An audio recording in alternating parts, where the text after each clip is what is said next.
crise du Golfe no gusenyuka k'umubano hagati ya Arabia Saudite, Leta Zunze Ubumwe z'Abarabu, ibihugu by'inshuti za Arabia Saudite na Misiri byose byishyize hamwe bica umubano wabyo na Qatar, bishinja gushyigikira no gutera inkunga imitwe y'iterabwoba igendera ku matwara akaze y'idini ya Islam. Uko niko mu myaka 50 iri imbere bazajya basobanura crise du Golfe.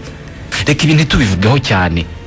Reka tuvuge ku birebana n'ubukungu n'inzira byanyuzemo kugira ngo uyu munsi abanyakatari benshi baba ari abakire, kugira ngo igihugu gifite ubutaka bw'ubutayu uyu munsi kibe kigura ubutaka muri Australia no mu bindi bihugu ngo bariho gihinga. Mu kiganiro Waruziko uyu munsi turavuga ku nzira byanyuzemo kugira ngo Qatar ibe igihugu cyashoye amafaranga mu ngeri zose z'ubuzima, ni ukuvuga ubuhinzi, ubworozi, ubwikorezi, imikino n'imyidagaduro, itangazamakuru n'ubundi bucuruzi, kandi byose bikagihira. Ariko uyu munsi kikaba kirimo gutungwa agatoki hafi yo gusabwa gushyira hasi ibyo cyubatse kubera gushinjwa gushyigikira imitwe y'iterabwoba. Ushobora gutanga igitekerezo kuri iki kiganiro cyangwa se ku ngingo wifuza ko twazaganiraho mu kiganiro Waruziko cy'ubutaha kuri page ya Facebook Radio Rwanda. Ikaze.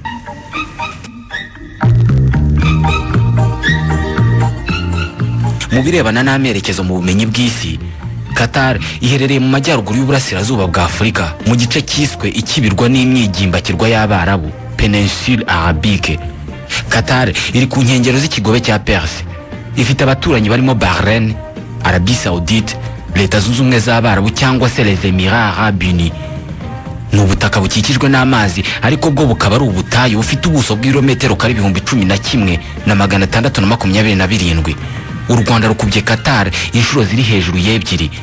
Qatar ituwe n'abaturage miliyoni 2,334 kandi hafi kimwe cya kabiri cyabo bibera mu murwa mukuru Doha. Abaturage ba Qatar bafite umwihariko utari henshi mu isi. Umwihariko wa mbere, abagore ni bake muri iki gihugu ku buryo babara ko nibura umugore umwe akwiye kugira abagabo 4 kugira ngo abantu bose bashaka bo babana. Raporo y'ishami rya Loni rishinzwe iterambere PNUD yo mu 2010 yavugaga ko iki gihe Qatar yari ifite abaturage miliyoni 1,870. Muri aba miliyoni 1,819,447 bari abagabo, bivuze ko abagore bari 1,450 bonyine. Ubwo kugira ngo abantu bose bashake byashoboraga gusaba ko nibura buri mugore ashaka abagabo 3. Undi mwihariko wa Qatar nuko mu batuye Qatar bose 12% aribo banyakatari kavukire bonyine, 88% n'abimukira baje kuhashakira imibereho. Muri Qatar habaye abantu b'ubwene gihugu 63 butandukanye. Habarenga kimwe cya kabiri cy'aba baturage bose baturuka mu bihugu byo mu birwa by'Abarabu muri Aziya, ariko benshi ni Abahinde, Abanyanepal n'Abanyabangladesh. 13% by'abatuye muri Qatar baturuka mu bihugu by'Abarabu cyane cyane Misiri, hanyuma 11% bagaturuka muri Aziya y'uburasirazuba by'umwihariko mu birwa bya Philippines. Abenshi muri aba bimukira bagiye muri Qatar kuva mu kinyejana cya 20 no mu ntangiriro z'igihe muri iki gihugu havumburwaga peteroli mu 1940. Kuva mu kinyejana cya 19 Qatar itegekwa n'umuryango w'aba Al Thani. Nyuma y'intambara ya kabiri y'isi, Qatar ndetse n'izindi leta cyangwa se Emira 9 zo mu kigobe cya Perse zasaga n'abana b'Ubwongereza bwakoronije ibi bihugu. Mu 1971 Ubwongereza busa n'ubwacukije ibihugu 9 byo mu kigobe. Ibi byahise byihuza bikora Leta Zunze Ubumwe z'Abarabu, ariko Qatar na Bahrain zanga kwishyira hamwe n'ibi bihugu. Birumvikana ko iki gihe mu kigobe habonetse ubwigenge bw'ibihugu 3 aho kuba kimwe, Leta Zunze Ubumwe z'Abarabu, Qatar na Bahrain. Mu 1974 Qatar nk'igihugu cyigenga yigaruriye amasosiyete yose yacukuraga peteroli ku butaka bwayo. Ngiyi ntambwe ya mbere na mbere yabayeho ngo Qatar ibiri mu bihugu bifite amikoro akomeye muri iyi si uyu munsi. Uyu munsi isi yose amaso yayo iyerekeje kuri Qatar. Ni ku mpamvu zirebana n'amakimbirane, ariko ijisho ry'isi riranareba ku bukungu bw'iki gihugu gito. Igihugu cy'Abayisilamu kandi gitsimbaraye ku muco wacyo no ku bucuruzi. Kubera gazi na peteroli, Qatar ishobora kugura byose ishaka aho biri hose mu isi. Qatar iri ahantu hose wakeka ko hari inyungu mu isi. Muri Qatar amafaranga asa n'ari ahantu hose wakandagira. Imibereho y'abanyakatar iri mu yiri ku rwego rwo hejuru mu isi. impuzandengo y'umushahara fatizo wa buri munyakatare ni amadolari 6,338. ni ukuvuga ko nibura buri munyakatare ahembwa miliyoni 5,67 by'amafaranga y'u Rwanda. Umunyakatare abaho neza inshuro ebyiri kurusha umufaransa. Uburezi, ubuvuzi, amazi, amashanyarazi byose ni ubuntu kandi ntabwo abaturage batanga umusoro ku by'umuntu yinjije. Amafaranga yavuye muri gaze na peteroli yagize Qatar igihugu cy'amashantiye, bahora bubaka kandi igihugu gihindura isura buri munsi. Nyamara mu binyacumi bibiri by'imyaka, Doha, umurwa mukuru wa Qatar, yari icyaro gito cyari gituwe n'abarobyi. Mu gihe cy'ibinyejana by'imyaka, isoko y'imibereho muri Qatar bwari uburobyi. Nyuma muri iki gihugu haje kuvumburwa peteroli na gaze, maze byose bihita bihinduka. Nuza gushakisha kuri internet isura ya Qatar, isura uza kuyibonana niyo Qatar ikesha peteroli na gaze. Ingano nini ya gaze Qatar igurisha mu mahanga icukurwa mu kirombe cya North Dome Field, nicyo kirombe kinini cya gaze mu isi. Qatar igisangiye na Iran. Qatar nicyo gihugu cya mbere mu isi kigurisha gaze bashongesheje bakayihindura amazi nyinshi mu isi. Uyu munsi ibigega bya peteroli muri Qatar biri mu nzira yo gukama. Icyizere cy'ubukungu gishingiye mu buryo bw'ibanze ku bucukuzi bwa gaze. Nicyo gihugu cya kane ku isi mu gucukura gaze nyinshi. Ku mwanya w'imbere mu gucukura gaze nyinshi hari Leta Zunze Ubumwe za Amerika, Uburusiya na Iran. 13% bya gaze naturelle yose isi ifite iri muri Qatar. Hagati y'imyaka y'2003 n'2013, Qatar yakubye gatanu ingano ya gaze yacukuraga. Gaze Qatar icukura ihagije igihugu cyose ndetse isagura yo gucuruza mu mahanga. Bitewe nuko Qatar ari umwigimbakirwa, ni ukuvuga igice kinini cyayo kizengurutswe n'amazi. Kugira ngo bashobore gutwara gaze nyinshi bayambutsa amazi bayigeze mu bihugu bitandukanye, abategetsi ba Qatar bakoresha uburyo bise GNL, gaz naturel liquéfié. Bafata gaze bakayikonjesha ikagera ku bushyuhe bwa dogere Celsius 163 munsi ya zero. Gaze igeze kuri uru rwego rw'ubushyuhe ihita ihinduka amazi kandi ingano yayo ikagabanyukaho inshuro 600 ugereranije n'iy'umwuka. Ibi bituma bayitwara mu mato mu buryo bworoshye cyane bakayigeza mu bihugu bayigurishamo yongeye kuba umwuka. Uyu munsi Qatar ni ifite inganda zo gukonjesha gaze zikomeye mu isi. Uruganda runini mu gukonjesha gaze Qatar ifite ni urwa Ras Laffan, ruri mu majyaruguru y'igihugu, ruri ku buso bw'ibirometero kare 300. Mu 2013 Uburayi bwakoreshaga 22% bya gaze Qatar igurisha mu mahanga. Aziya yose yakoreshaga 71% bya gaze Qatar igurisha mu mahanga. Bitewe n'umuvuduko mwinshi mu gutunganya iyi gaze byiyongera ku giciro kiri hejuru cya gaze, amafaranga yinjizwa n'iby'imbere mu gihugu muri Qatar cyangwa se PIB yikubye kabiri hagati y'umwaka wa 2009 na 2014. Muri uyu mwaka wa 2017 abaturage bo muri Qatar ni aba gatandatu mu isi mu kwinjiza amafaranga menshi ku mwaka. Amafaranga ariko yinjizwa n'umuntu umwe ku byo yakoreye imbere mu gihugu, PIB par habitant. Ikigega mpuzamahanga cy'imari kivuga ko uyu munsi umuturage umwe w'umunyakatar yinjiza ibihumbi 63 by'amadolari buri mwaka. Haya ni miliyoni 76 z'amanyarwanda.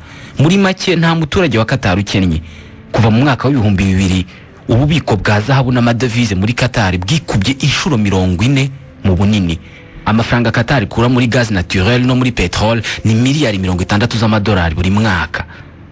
Niba 12% by'abatuye Qatar aribo banyakatar kavukire bonyine kandi Qatar kabituwe n'abantu miliyoni 2,334, ubwo bivuze ko abaturage b'abanyakatar kavukire batarenze 280.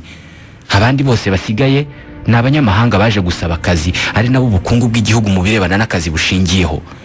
Ni abavuye muri Afghanistan, Pakistan na Yemen. Ni amagana y'abanyamahanga.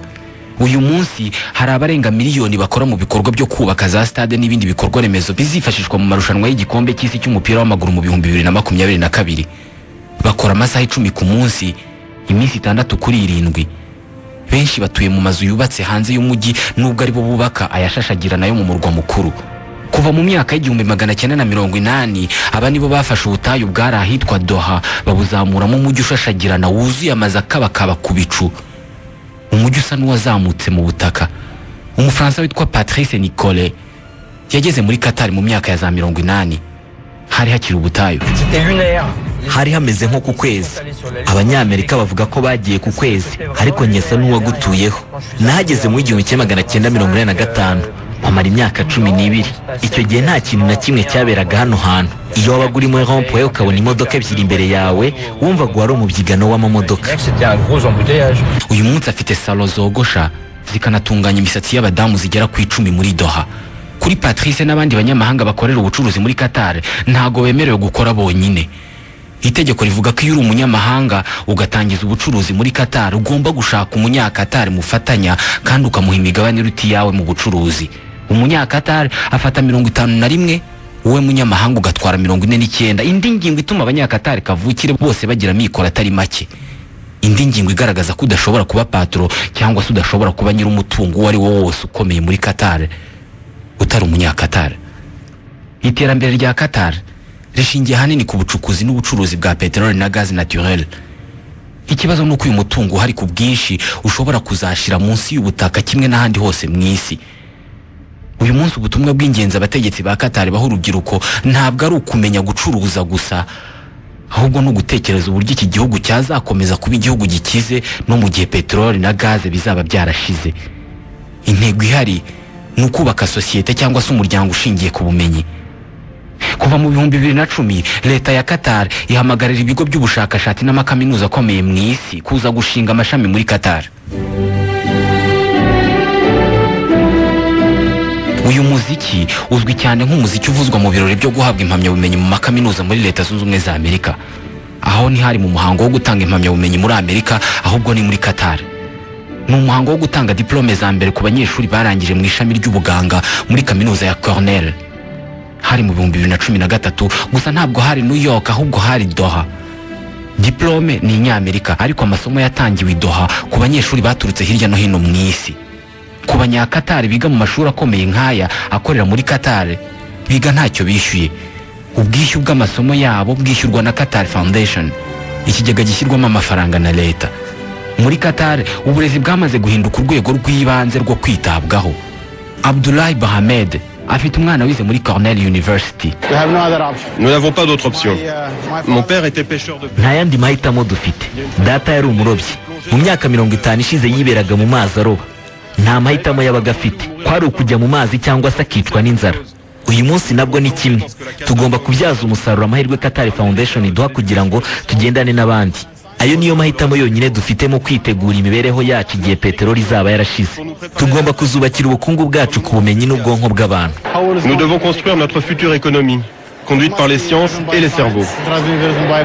Mu guteganya irangira rya peteroli na gaz, Qatar yashoye amafaranga menshi mu burezi. Bafite intego yo kugira Qatar umurwa mukuru wa za kaminuza mu bihugu byose byo mu kigobe cya Persi. Ingingo y'imari ya Qatar Foundation ni ibanga, ariko nakayabo kama miliyoni ahagije kugira ngo hashyirwe mu bikorwa icyifuzo cy'imibereho myiza y'abanyakatar. Mu myaka mike ishize hari undi mujyi usa n'uwazamutse mu butaka hagati muri Doha, Education City, umujyi w'uburezi. Campus ifite hegitari 14. Qatar yabashije kuzana muri uyu mujyi amashami y'amakaminuza amwe n'amwe akomeye mu isi. Georgetown, HSC, University College of London, Northwestern, Cornell. Aha niho huzuye ubwonko bw'ahazaza bw'igihugu.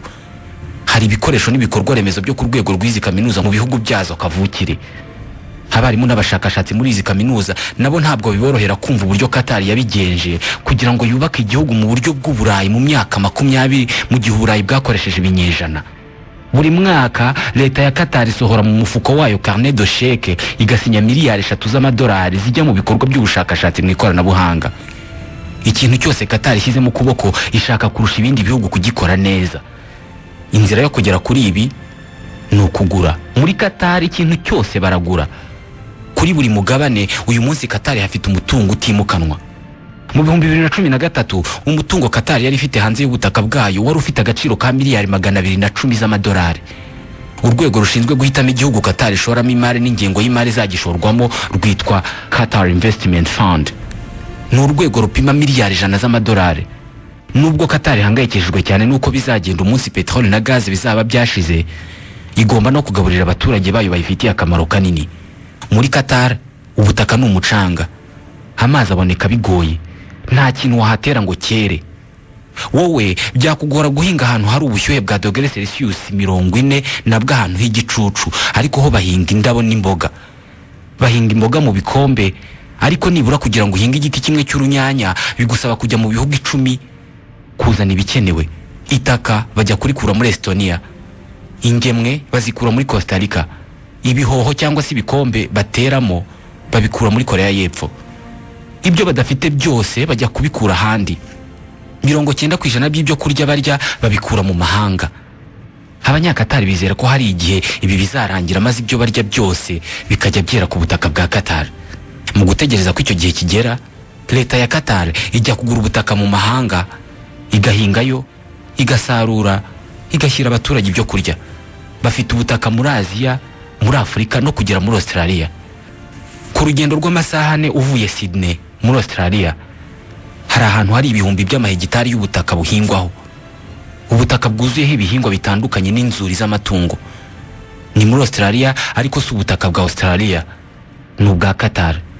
Qatar yashyize amamiliyoni y'amayero.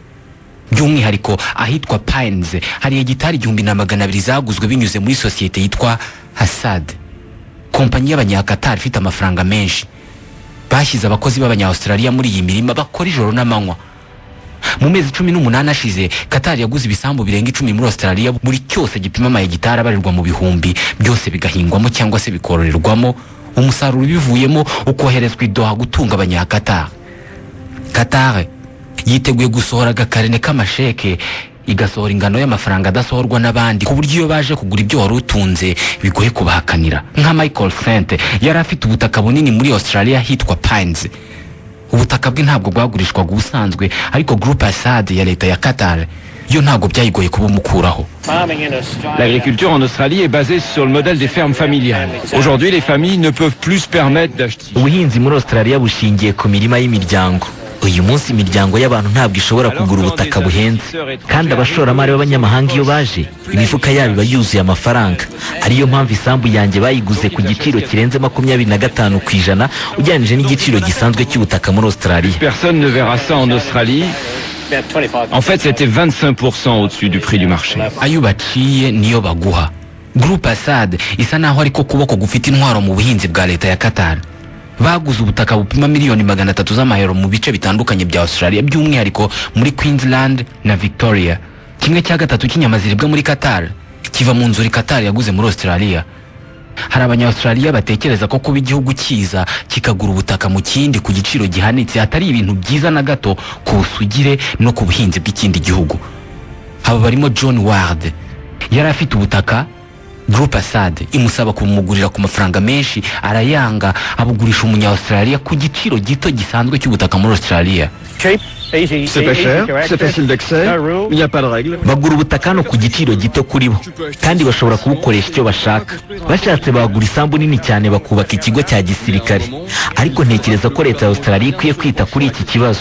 Njyewe sinzagurisha ubutaka bwanjye ku banyamahanga, ahubwo nzabubikira abuzukuru banjye. Prendre cette décision en conscience. Non, je ne vendrai pas. Je vais garder ça pour mes petits-enfants. Uyu munsi Qatar ifite hegitari 300 muri Australia. Hari imitwe y'inkuru mu binyamakuru muri Australia idasiba kugaragaza ibi nk'igihugu kirimo kwinjira mu kindi, bitewe nuko Qatar igura ubutaka mu ibanga rikomeye, ku buryo benshi mu baturage batazi ubutaka bwa Qatar, uburimo kuba bwa Qatar ndetse n'ubuzabu bwa Qatar ejo. Ku rundi ruhande, leta ya Qatar yo ntabwo yiteguye guhagarika kugura ubutunzi hirya no hino mu isi. Uhise wibaza impamvu badashaka kubihagarika? Ni ukubera ko bivugwa ko mu myaka iri hagati ya 30 na 40 peteroli na gaze bya Qatar bizaba byarashize. Igihugu kirashaka kubaka ubukungu buzaba bufite indi soko itari peteroli. Bwana Fahad Al-Hatia ni perezida wa gahunda ishinzwe ibyo kwihaza mu biribwa muri Qatar. Hafite imvugo yiganjemo kugaragaza ibyo Qatar ikeneye. Oui, notre vision est très claire. Twebwe icyerekezo dufite kiragaragara. Mu 2030 iki gihugu kigomba kuzaba gitunzwe n'ubukungu bushingiye ku bumenyi. Niyo mpamvu tugomba gushaka indi soko y'ubutunzi itari peteroli na gaze. Tugomba guha abaturage bacu ubumenyi bwo gukora ibirebana n'ikoranabuhanga n'ubushakashatsi. Ishoramari dukora ryose uyu munsi rishingiye aho, gushyigikira gahunda yacu yo mu 2030. Nos investissements sont destinés à cela, pour soutenir cet objectif pour 2030. niyo mpamvu bashora amafaranga mu bintu byose bishoboka kandi ahantu hose hashoboka mu isi. Leta ya Qatar ifite indi ntwari ikomeye, iyo yo noneho ishingiye ku itangazamakuru, Al Jazeera. Twese turayizi, Al Jazeera yari shene y'amakuru nk'izindi zose, nako yari uburyo bwa leta ya Qatar bwo kumenyekanisha igihugu mu mahanga. Uyu munsi ni ubwami bw'itangazamakuru. This is Al Jazeera.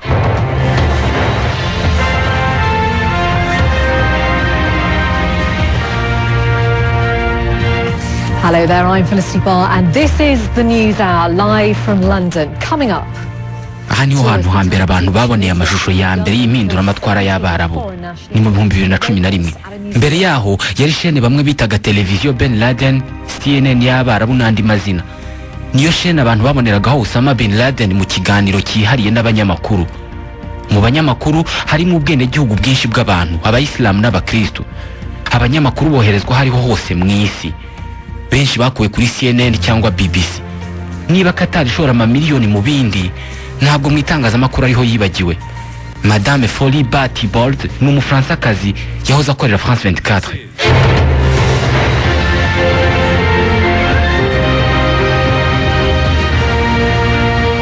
I'm Folie Batibo with the main stories here on Al Jazeera. The joint UN Arab League envoy says kuva mu 2010 abareba Al Jazeera baramuzi. Al Jazeera iza kumusaba kuyikorera ntabwo yabitekerejeho umwanya munini. Les salaires sont très bons. Imisara hano kuri Al Jazeera ni myiza. Nkuko imisara hano muri Qatar ikurura abantu benshi. Hano naho nuko. Hano abanyamakuru bakunda kuvuga ko muri Al Jazeera bakwitaho. They take care of you. Bishyura neza, amashuri y'abana bakayishyura, bakaguha n'icumbi. They take care of you. Al Jazeera yo mu rurimi rw'icyongereza yatangiye mu 2006. Bafite amashami arenga 70 hirya no hino mu isi, yose afite abanyamakuru bahora biteguye gutanga amakuru arimo kuba ko kanya. Kandi bavuga ko nta muntu n'umwe ugira isomo na rimwe abaha. Bavuga ko bagera ahantu mbere y'uko ibintu biba, bakaba bahari mu gihe birimo kuba, kandi bakahaguma mu gihe byarangiye, mu gihe buri wese arimo kuvuga ku byabaye. Iyi niyo mpamvu Al Jazeera ari shene ya televiziyo ifite amasura abiri. Bitewe n'uko ukorera Al Jazeera, hari abantu bashobora kukwakira mu muryango wabo bakaguha byinshi wifuza, ariko hari n'abandi bitewe n'uko uri Al Jazeera baba biteguye kuguha byose utakwifuza kubona. Aya masura Al Jazeera iyafite cyane cyane mu bihugu by'Abarabu. Uyu munsi iyi shene isa n'inyamaswa y'umukara mu Misiri ku bakunda wahoze ayobora iki gihugu Hosni Mubarak. Ibihe by'imyigaragambyo y'impinduramatwara mu bihugu by'Abarabu mu 2011 hari umunyamakuru wa Al Jazeera wahoraga hiswe ku rubuga rwa Tahrir. Ahahoraga imyigaragambyo amasaha 24 buri munsi. Iki gihe Al Jazeera yerekanye abaturage bafite umujinya, ibikorwa by'urugomo n'ubugizi bwa nabi mu bigaragambyo. Perezida Hosni Mubarak buri gihe yashakaga kuvuga Al Jazeera ntabwo yayivugaga mu izina, yayitaga la boîte d'allumettes, ikibiriti. Hari abaturage benshi mu Misiri n'ahandi hantu mu isi bemeza ko Al Jazeera ariyo yakuye Hosni Mubarak ku butegetsi. Al Jazeera niyo yatumye impinduramatwara ishoboka, kuko twe ntabwo twari tuzi ibyaberaga ku rubuga rwa Tahrir. Ni Al Jazeera yatubwiraga byose ko twe ntitwari tunazi ingufu byari bifite. Al Jazeera niyo yatumaga abantu baza kwigaragambiriza ku rubuga rwa Tahrir. Bavuga ko muri iyi myigaragambyo abantu bapfaga, maze amashene y'amateleviziyo mu Misiri akiyerekanira amashusho y'ibirwa na za parke nziza, mu gihe Al Jazeera yerekanaga bapfuye. Bavuga ko uruhare rwa Al Jazeera rwabaye no muri Tunisia no muri Libya. Bavuga ko amashusho n'amajwi Al Jazeera yatambutsaga ariyo yatumye abantu bigaragambya bagakura abayobozi babo ku butegetsi. Bavuga ko Al Jazeera yeretse isi yose ko abayobozi mu bihugu by'Abarabu bari babi cyane, ndetse nyuma benshi bakaza kubona ko byari ibinyoma nko muri Libya. Hari umubare w'abantu bavuga ko igihe muri Libya habaga imyigaragambyo n'intambara yahitanye Colonel Muammar Gaddafi, icyo gihe ngo bumvaga Gaddafi ari icyago kuri Libya, ariko uyu munsi bavuga ko Gaddafi yari mwiza kuri Libya kurusha uko Libya imeze uyu munsi Gaddafi adahari. Iyi niyo mpamvu hari impuguke muri politike mpuzamahanga zivuga ko Al Jazeera yabaye inzira nziza kuri leta ya Qatar, inzira yo kugira uruhare mu mpinduramatwara zakuye perezida wa Libya, wa Tunisia n'uwa Misiri ku butegetsi mu gihe cy'impinduramatwara z'Abarabu mu 2011. Naufel Brahimi El Mili ni impuguke muri politike mu bihugu by'Abarabu. Jazeera, c'était le ministère bis des Affaires étrangères. Al Jazeera ari minisiteri y'ububanyi n'amahanga ya Qatar mu gihe cy'impinduramatwara mu bihugu by'Abarabu. Ubibonera mu cyavuyemo kuko nk'uwabaye minisitiri w'ububanyi n'amahanga wa Tunisia nyuma y'impinduramatwara yahoze ari umuyobozi wa rimwe mu mashami ya Al Jazeera. Uwabaye minisitiri w'itangazamakuru muri Libya nyuma ya Gaddafi yahoze ahembwa na Al Jazeera. Iyo urebye ibi byose uhita ubona ko Al Jazeera yahoze ari urwego rushinzwe abakozi ba leta muri Tunisia, muri Libya ndetse no muri Misiri. De la Tunisie, de la Libye et un peu de l'Égypte. Ku mpamvu zidatandukanye cyane n'izi ngizi, uyu munsi leta ya Qatar irimo kuvugwa mu bundi buryo. Mu gihe Qatar y'imiturirwa, amazu ashashagirana, Qatar igura ubutaka, amahoteli n'amakipe y'umupira w'amaguru mu mahanga yari itaravuka, mu gihe umurwa mukuru Doha wari umucanga utuwe n'imiryango y'abarobyi, ibihugu byari bituranye na Qatar nka Arabie Saoudite na Leta Zunze Ubumwe z'Abarabu byo byari ibihangange ugereranije na Qatar. Uyu munsi Qatar yamaze gufata imyanya byari bifite. Ikibazo kimwe Qatar ifite ni uko kuva ku itariki ya 5 z'ukwezi kwa gatandatu muri uyu mwaka wa 2017 Arabia Saoudite, Misiri, Leta Zunze Ubumwe z'Abarabu ndetse na Bahrain, ibihugu byose byishyize hamwe bifatira ibyemezo bikomeye leta ya Qatar, ibyemezo byo gucana umubano n'iki gihugu gito gikize. Mu masaha 48 nyuma y'itariki ya 5 z'ukwa gatandatu abadiplomate b'ibi bihugu bari bamaze gusohoka muri Doha. Uyu munsi indege za Etihad, Emirates na Fly Dubai za Leta Zunze Ubumwe z'Abarabu ntabwo zikirimo kugwa i Doha. Qatar Airways nayo ntabwo irimo kugwa i Riyadh. Impamvu nuko bavuga ko Qatar itera inkunga imitwe igendera ku matwara akazi ya Islam muri Syria na Iraq. Impamvu nyamukuru y'umujinya wa Arabia Saoudite kuri Qatar nk'uko bivugwa n'impuguke zimwe za politike muri ibi bibazo ni umubano mwiza Qatar ifitanye na Iran. Doha na Tehran bisangiye ikirombe cya gaze kinini mu isi cya North Dome Field. Urukundo rutari rwinshi hagati ya Iran na Arabia Saoudite rwo rumaze iminsi. Iran ishyigikiye perezida wa Syria Bashar al-Assad, Hezbollah muri Liban, inyeshyamba z'abashite muri Iraq no muri Yemen. Iran iyobowe n'ubutegetsi bw'abashite izi cyane ahariho hose hari intege nke za Arabia Saoudite iyobowe n'abasunite. Zirimo no kubirombe byinshi bya peteroli bya Arabia Saoudite biri mu burasirazuba bw'igihugu hafi ya Qatar ahatuwe cyane n'abashite.